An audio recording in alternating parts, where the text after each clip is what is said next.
Welcome to Timber&Terra. I'm Glenn. And we are here on what I call the low road because it's very low. There's a stream bed that runs somewhere in there, and then might be able to make out that light area, which looks like a road because it is. That's where the corduroy roads are going, if you've seen previous videos. But I think last video I said I'm not sure if I'm going to go back to my cedar stand or if I'm going to continue with Pasture Spruce.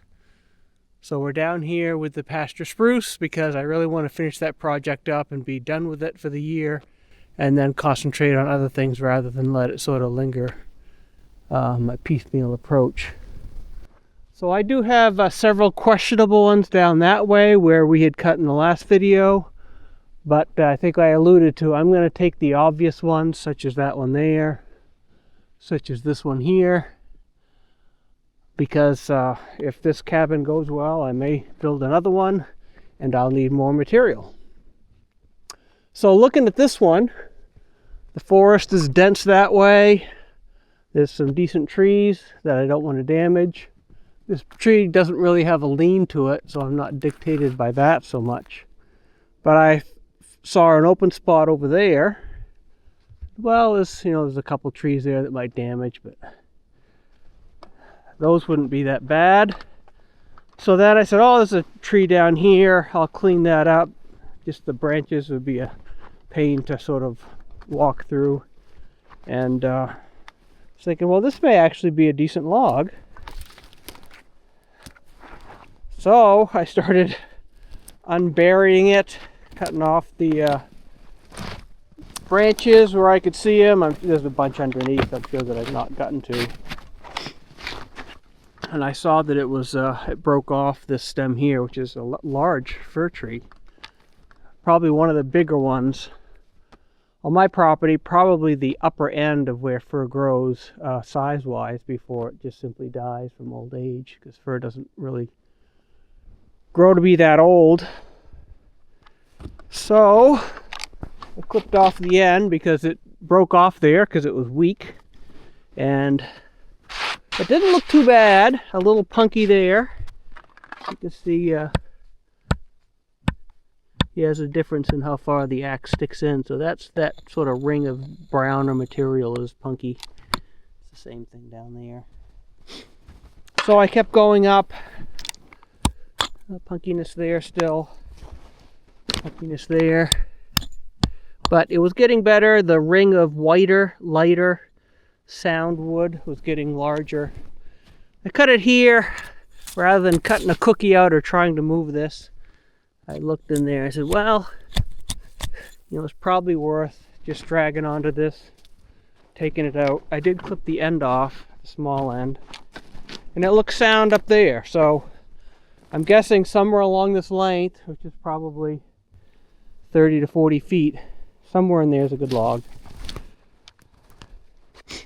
If I can get a 16-foot log out of it, I will to sell. But there's a lot of work in these. Here you can see some of the branches under there that I still need to clip off.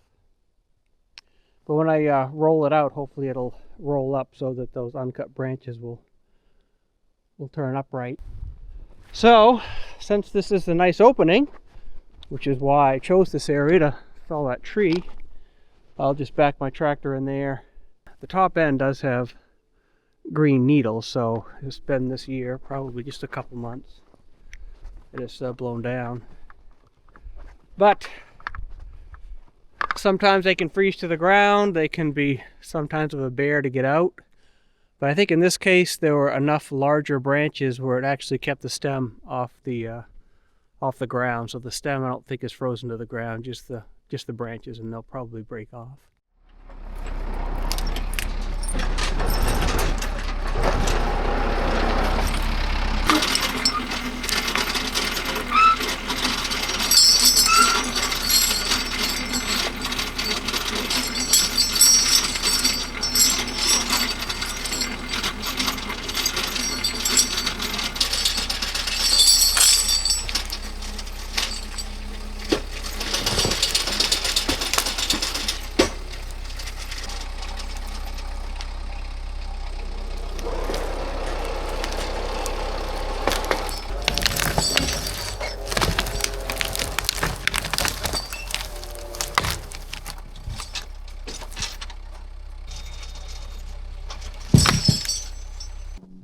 Well, it looks like a nice log now that it's been unburied.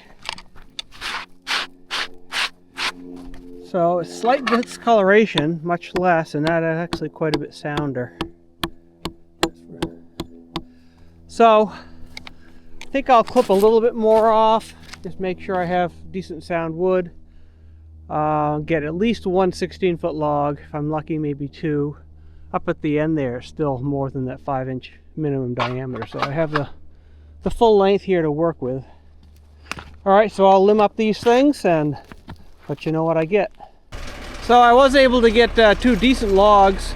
I did take about 18 inches off the butt. It's still some discoloration, but with my hatchet it seemed sound of a wood on the inside as around the edge where it was nice and white and sound.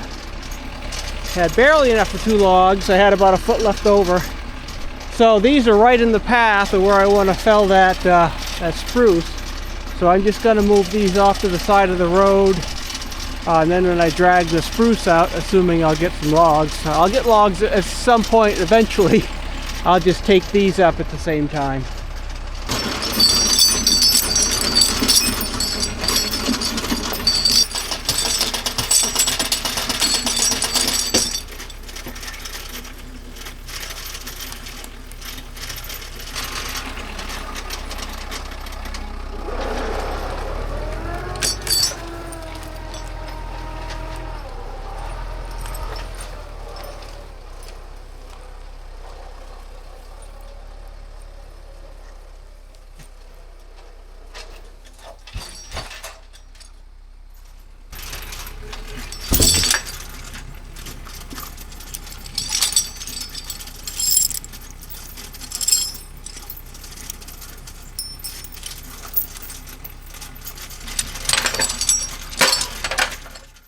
So those logs are going to be saw logs that I'll sell. So I cut them 16 and a half feet.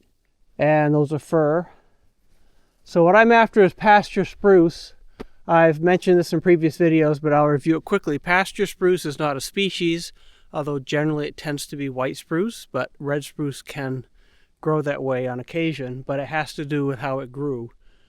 Pasture is generally related to trees that the farmer just let grow in the field in the pasture, and white spruce in particular, like this one, although these branches aren't huge until you get up a bit further, they really love the light. In fact, white spruce is not very shade tolerant. It requires a lot of light to live, as opposed to red spruce, which is much more shade tolerant.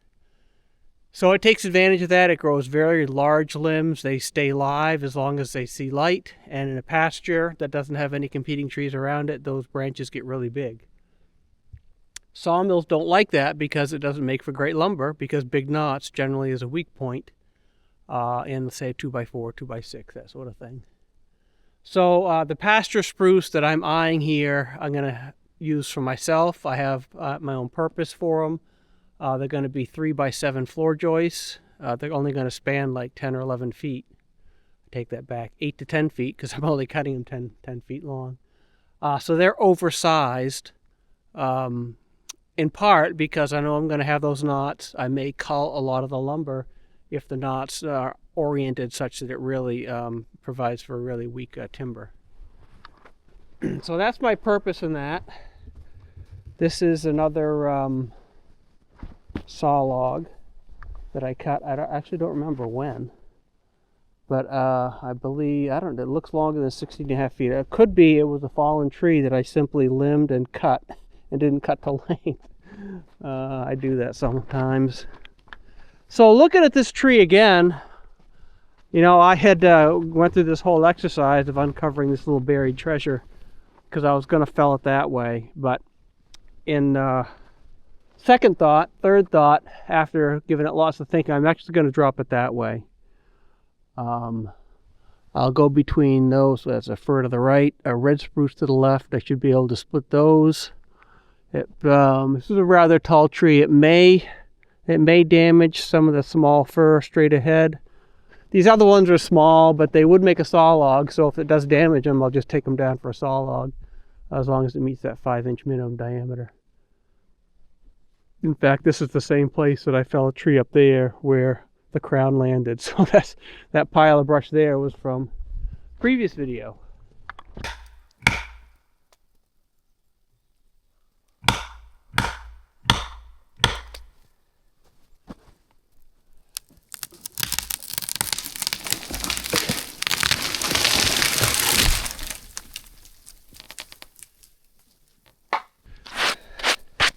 Love looking at the stumps. For whatever reason, these last few years, I'm guessing it's just they have more sap in them. You can't really easily count the rings. Maybe right there, at least you get an idea how close they are together. You know, the majority of this tree's life was probably, or the majority of the tree's growth was probably in the first 25% of its life. There's probably as many rings here as there are there. Nice sound wood. Got a little over aggressive on this side with my hinge. But in the end it worked out. So these are called cankers. I think they're actually similar to a cancerous growth, but I'm not sure. They don't really impact the tree as far as the quality goes. It just sort of looks like a knot with some swirly grain around it, I think. But I'll show you after I cut those off. I'll show you what they look like. But looking for 10-foot logs, I should get at least 3, maybe 4 10-foot logs out of this. Yeah, nice straight log. Yeah, I'm not going to measure it to the nearest inch, but I do want to get an idea how tall this tree was. I'm guessing at least 80 feet, which for the East Coast is a decent size. So this is what those cankers look like. They just look like a small knot with a bunch of swirly grain. The bigger one over here.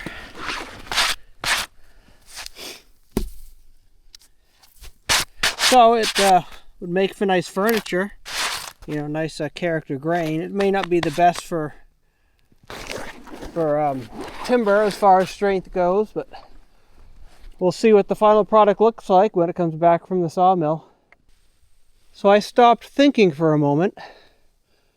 I marked this out, you know, with little notches of the chainsaw every 10.5 feet like that. And then I was going back and going to cut them all up. So, oh crap. I wanted to drag this out tree length. So I clipped one off before I remembered, oh yeah, I want to drag it out tree length. So what that provided me with is another little bit of a dilemma.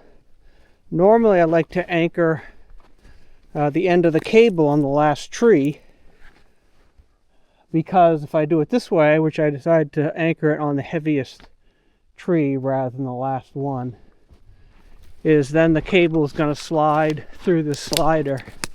And it's probably okay for a log this size, but if this was a huge load, then when this sort of goes through there, it was going to provide quite a little bit of a kink, a tight radius. But I can move this by hand. It's not that heavy, so I don't think it'll do much damage. It might actually help me up here, because what I need to do is I could cut this stump a bit lower, and I will if I need to, but I'm hoping this will roll off this way, or maybe at least roll up here onto the road. Then I'll capture those other two and make a run for it.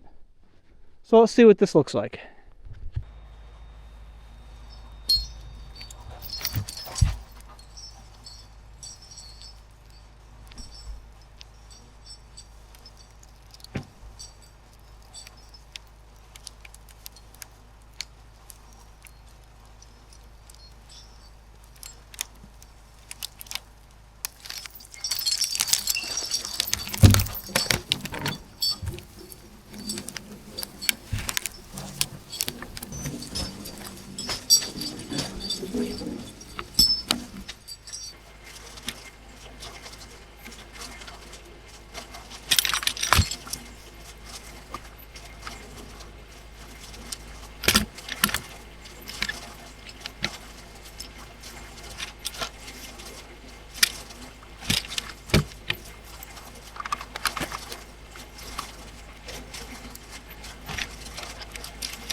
So the next one is this guy.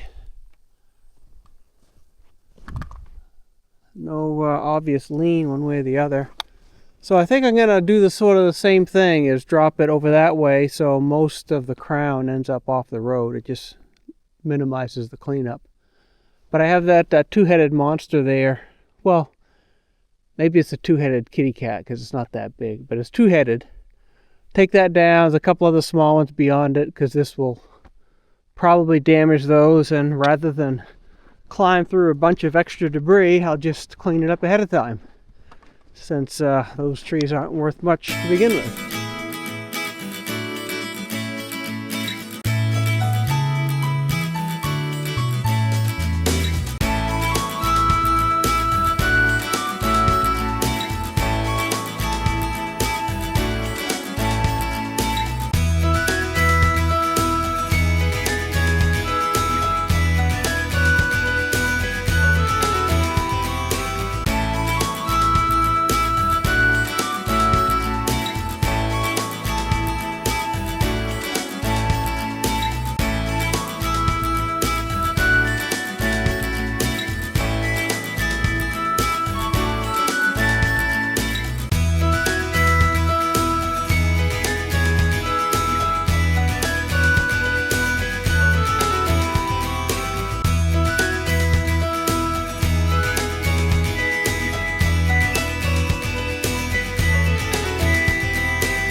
So that two-headed kitty cat, I was able to get a 16-foot log out of that. It was probably 5.5 inches, maybe 6 on the small end, and then I buried this other unburied this other hidden treasure, which is actually quite heavy because it has some snow and ice attached to it. And these are all 12-foot poles from my corduroy road. So as I was over here cleaning up this, I guess, landing area for that spruce right there, my intent is to follow it right where we're standing. I saw this other white spruce. From this side it looks fine. Really self-pruned itself really well on this side. It had these other trees as competition, or blocking the sun, which is what you want, because if you want clear lumber, you want it pruned during its lifetime. But on this side, you can see there's substantially more branches, bigger in diameter. So my plan here is, well, you can really see the road over there. That's our corduroy road. Or portions of that road have corduroy on them. So I want to fell that this way. It's going to just fall into what's already a big mess of naturally fallen trees. There's a brook that runs in there somewhere, probably underneath some of those fallen trees. That feeds that pond in the ford that you see me go over now and then. So I'm going to fill it that way, and then hopefully the branches don't provide too much resistance and I can drag it out near the roadside with my tractor, so I don't have to climb all over that to limit. But if I do, I do. So I'll tackle that first, because when this tree is fallen, it's going to make this area a little bit less accessible, I think. Before that, a small diversion, because I do want to point out silviculture things along the way where it makes sense. I do have another series called Homeowner Silviculture, which primarily is focused on cedar. So white spruce, one of the ways you can tell white spruce from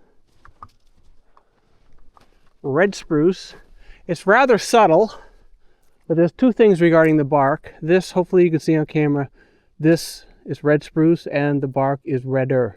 It's sort of a brownish red, where this is brown, but it's lighter. It's almost like brown gray instead of brown red. The other thing with the white spruce is these scales tend to form more circular. There's obviously exceptions, but you can see most of these are roughly as wide as they are tall. On the red spruce, they generally tend to be a little elongated. Again, it's very subtle. If that was the only distinguishing mark without the color, it would probably be very difficult. But if you look at them enough, like I've been looking at them a lot in the last couple of years, it does become rather obvious, white from red spruce. The biggest telltale sign is sometimes white spruce is called cat spruce, because if you crush the needles, it smells like cat urine. But I'd have to climb all the way up there to get a needle, so that's not always possible. The other distinguishing difference, and I can't remember which is which, is the cones. I think the white spruce are long and slender cones, long meaning maybe an inch. They're not really super long. And the red spruce is more barrel-shaped, just sort of fat, almost like an egg. It could be flipped the other way around. I can't remember, but there is a difference between the cones. The other diversion I wanted to share is, I mentioned this in the last video, right this area here is another one of these little patch cuts that was done during the commercial thinning. So I think there's a couple stumps, but I'm sure there's some others that are buried. Might be one there, looks like one there, and one there, just sort of nestled beyond the fir tree there. So the patch cuts were sort of these mini clear cuts, which was the prescription for stand number 2, which is the spruce fir. Take that back, stand 1, which is spruce fir. These patch cuts, so you open up the canopy and then these fir or spruce, which is a bit more desirable, but whatever, the fir seedlings, saplings can sprout and start to grow. This one here might have been growing beforehand because it's quite a bit bigger.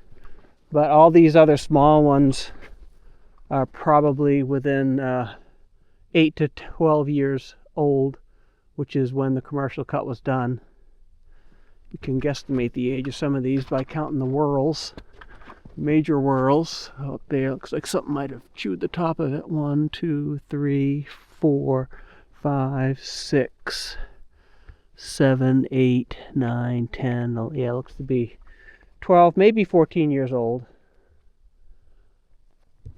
So it could have been that some of those had sprouted just before the patch cut was done and they've sort of taken off since. So what that will do is, this is an even-aged forest. Almost everything here is 50 to say 60, maybe 70 years old. Is to generate these little patch cuts, so we have little patches of younger trees. So, you know, in the course of really the next generation, the next 50 years or so, this forest here will have a variation of trees from basically, every 20 years. So every 10 to 20 years. So you have some that are seedlings, some that are 10 years old, some that are 20, 30. So it'll be an uneven aged stand of spruce, hopefully mostly spruce and some fir, as well as some other miscellaneous stuff. I guess that's enough chit chat. So let's see how we can do it taking down this spruce, but more importantly, after it's down, dragging it out. I think that's going to be the challenge.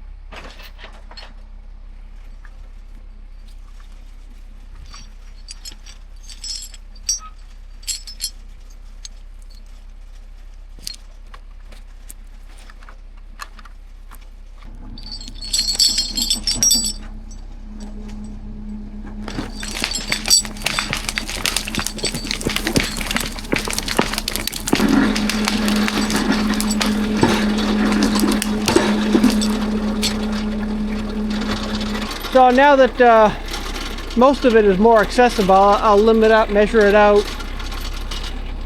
Before I get into that tangled mess near the top, I might be able to sort of get to the end to where I can grab the 10-foot logs that I need and leave most of that there and just drag out the clean logs.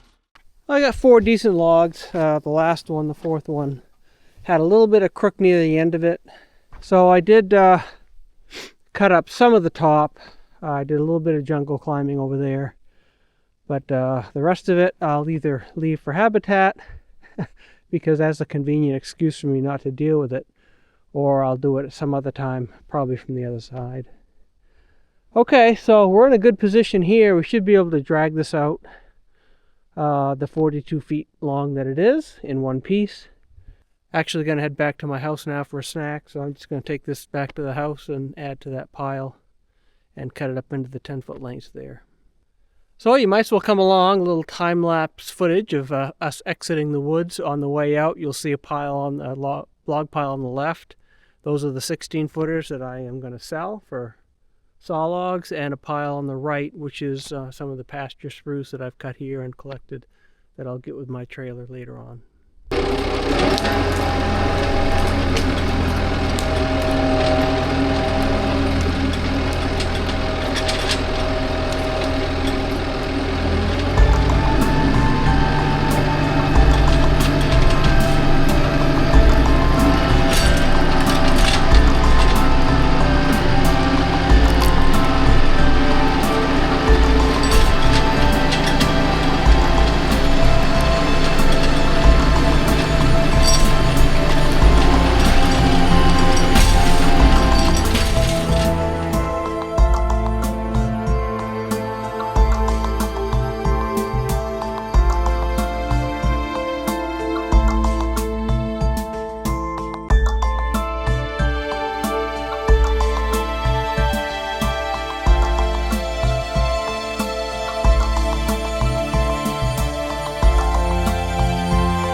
So it was another 100 board feet or so in those 4 logs, so I'm up to 585 versus my target of 1800, so a ways to go still.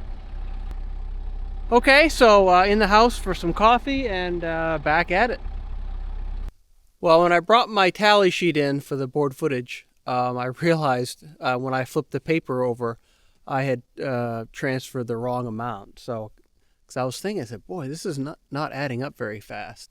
So actually I have like just under 1,000 board feet, not the 500 and something I said earlier. Okay, turn our attention now back to this one, which was the original target before that other one and some other stuff sidetracked me. But we're good to go, and it looks like a pretty clear spot for that tree to land right there in that open area where we just were.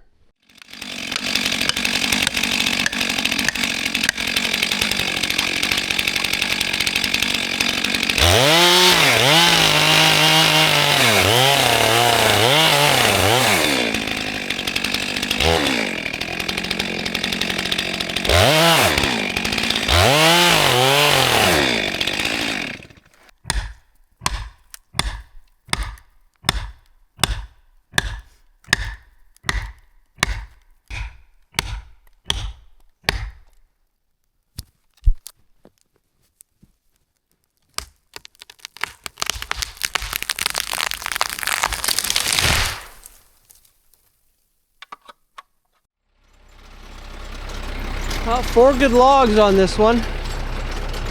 This tree is about the same height as the other one, just about 80 feet. So I guess that 42 feet of usable material is probably all I'm going to get. I mean, these are as tall of trees as I have. I don't have much that are taller than that. So the nice part about laying it down in the road is easy access. The bad part about laying it down into the road is I have a mess to clean up.